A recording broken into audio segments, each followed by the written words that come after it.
तमाम देखने, सुनने और चाहने वालों को गोरखधंधा टीम की जानिब से ईद उल अज़हा की बहुत बहुत मुबारकबाद। आज कोई और मौजू नहीं है हमारे पास। सोचा कि इस ईद के मौके के ऊपर सिर्फ इतनी बात की जाए जो कि तकलीफ दे बात थी और उसका जिक्र करना मकसूद है। सिंध के अंदर जहाँ पे जहलियत है, लोग पढ़े लिखे नहीं हैं और पढ़े लिखे हैं भी तो उन्होंने एक ऐसा जुल्म किया जिसके बाद यकीनन इस कौम के ऊपर अजाब जो है उसका आना ठहर चुका है।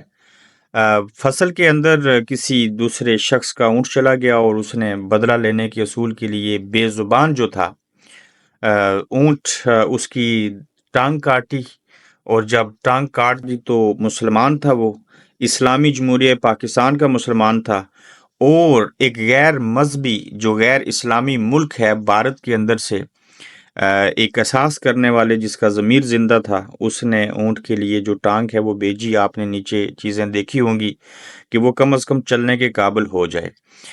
इस ऊँट की टांग काटने वाला तो जाहिल ठहरा, उसको पकड़ लिया गया होगा, लेकिन जिस इस्लामी जमहूरिया पाकिस्तान के अंदर जो अवाम है उनको अगवा किया जाए, उनको मारा जाए, ज़िले शाह जैसे लोगों को मारा जाए, इमरान रियाज जैसे शख्स को हराम बांधे हुए हज ना करने दिया जाए और फिर बेज़ुबानों की टांग काट दी जाए और फिर वो ऊँट जो है वो बोल ना सके, वो उसकी आंखों से आंसू भी निकलें, वो मजबूर और लाचार भी हो जाए।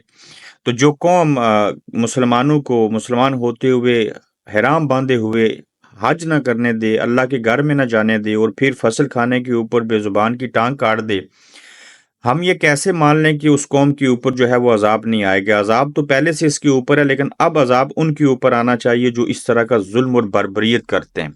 इस मुल्क के अंदर इंसाफ पहले से नहीं था। इंसान मर जाए तो एफआईआर नहीं होती, इंसान को अगवा कर लिया जाए तो उसको छोड़ा नहीं जाता, अदालतें जमानत दे दें तो फिर भी उसको रिहाई नहीं मिलती। जिस कौम के अक़्तदार के बड़े मनसब के ऊपर बैठने वाले हुक्मरान जेलें काटें और बिला वजह जेलें काटें और वहाँ पे जो ये जुल्म कर रहे हैं उन्हें कोई अक़वाम मुत्तहिदा भी ना पूछ सके, तो फिर अल्लाह की लाठी कहते हैं बड़ी बेआवाज़ है और वही जो है वो इस कौम के लिए कुछ कर सकता है।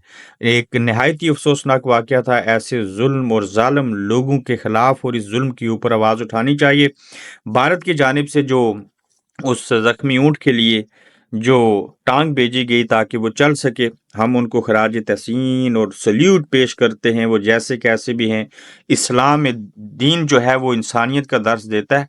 नेकी कमाने के लिए आपका मुसलमान होना ज़रूरी नहीं है, इंसानियत पहले है, मज़हब बाद में है।